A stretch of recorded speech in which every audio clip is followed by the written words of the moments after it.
This is about pain and stigma. We have to ask ourselves what kind of person it takes to live their life in service of others, and to put their needs at a distant second when serving a society of strangers that they've never met. We have to look forward and not look back.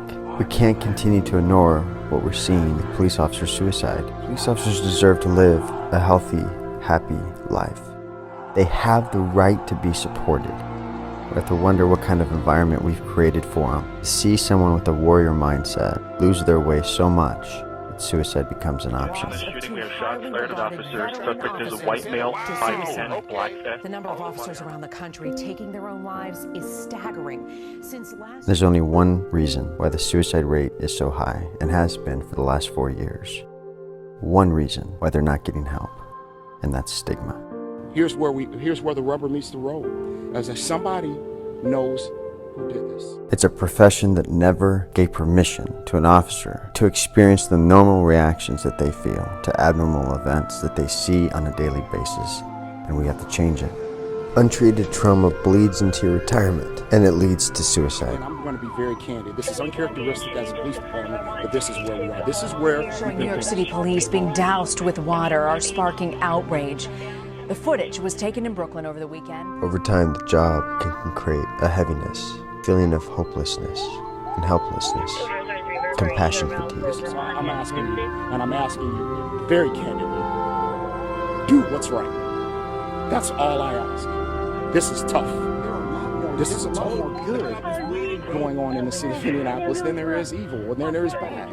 And we're focusing now on this because this is the reality that we've been thrust, right? So what we're saying as a police department is this is our occupation. And we've taken that over. We understand it. We get debriefed. We unload our rucksack and we deal with it emotionally. We take those counseling moments and deal with that, offload that. No one is immune to the impacts of trauma that enter our lives as first responders. No one. That's all we ask. That's all we ask. And that's all that the chief has asked. That's all that Deputy Chief Bailey has asked. That's all that these officers, these firefighters, these EMS professionals, victims assistants, homicide detectives, we have all been impacted by this tragedy, if that makes sense, including you. And it is foolishness. I cannot tell you how saddened I am and how completely distraught in the sense that now I have to talk to you and kind of culminate and put this in an environment in which you can understand it orally. And I tell you, it's rough. It is extremely difficult because I'm looking at officers now, as I said, from all demographics who are emotionally spent, if that makes sense. Drained from just this incident. So, when we're not taking care of ourselves, we take this pain and energy home with us, and it's felt by our families, our spouses, and our children. Because I have children. And I tell you what, if one thing can be learned, and if we can just kind of rest here, is the fact that a baby girl 12 months ago, now here on the good, solid American soil, is not here anymore. Think about that.